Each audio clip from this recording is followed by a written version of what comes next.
ଆଜି ଆସିଥିଲେ ବ୍ରହ୍ମପୁରରେ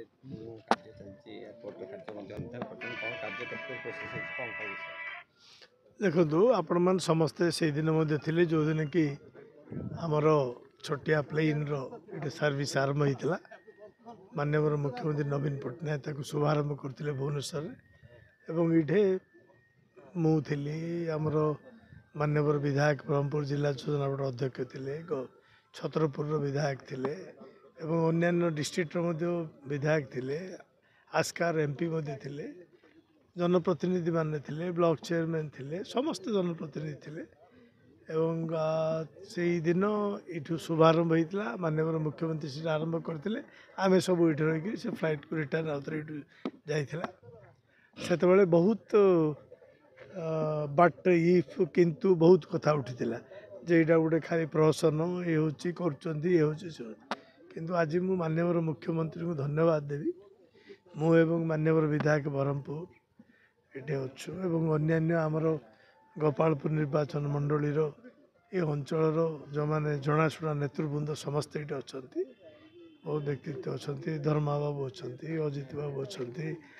प्रशांत बहुत समस्ते प्राय अन्यान्य बहुत बंधु ये अच्छा, रामाराव बाबू अच्छा, समस्त अच्छा। आज मु माननीय मुख्यमंत्री को अशेष अशेष धन्यवाद देवी कारण माननीय मुख्यमंत्री जो कथा कहते कार्य कहते से एनाउंस होता जे बहुत शीघ्र आर रनवे एक्सटेंशन हम एवं फुल फ्लेज्ड होगापाई एवं 70 सीटर फ्लाइट शुभारंभ हो बहुत जल्दी आरंभ हो तो से प्रतिश्रुति रक्षा करी वर्तमान को 117 करोड़ सैंक्शन होती आपण मैंने देखुं कार्य बर्तमान चली रनवे काम आरंभ हो बर्तमान एवं रनवे काम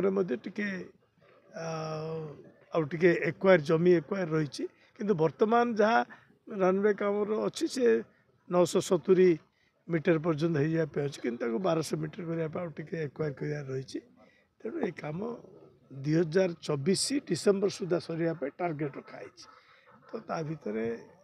आमर 7 सीटर फ्लाइट यू आरंभ हो जोटा कि बड़ बड़ सहर बेंगलोर हैदराबाद सबको लिंक हो बर्तमान तो बहुत जल्दी विशाखापट्टना तो लिंक हो से सहर लिंक होगा आमको प्राय throughout the country link मिल जाव रंगेलुंडा एयरपोर्ट को तेणु आज आम आसलु मु माननीय विधायक अन्य प्रतिनिधि मैंने समस्त आम आसलु मेन उद्देश्य थिला जे ये कार्यक्रम केते दूर जाउची केते दूर काम होईची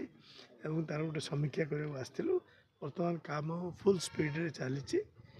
मुझे जो आशा करुँच जो टार्गेट अच्छी 2024 डिसेम्बर से टार्गेट सुधा कार्यक्रम निश्चित भाव में सर मु धन्यवाद देवी माननीय मुख्यमंत्री सहित नवीन पट्टनायक को आज माननीय मुख्यमंत्री दूरदृष्टि जो आज रंगेलुंडा एयरपोर्ट संप्रसारण हो पार्टी एवं आज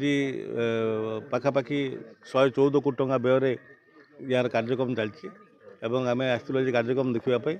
कार्यक्रम सुचारू रूप चली आसंता डिसेम्बर मास सुधा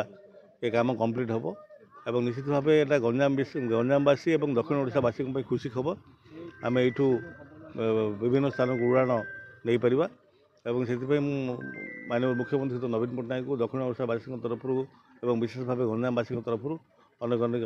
कृतज्ञता ज्ञापन कर।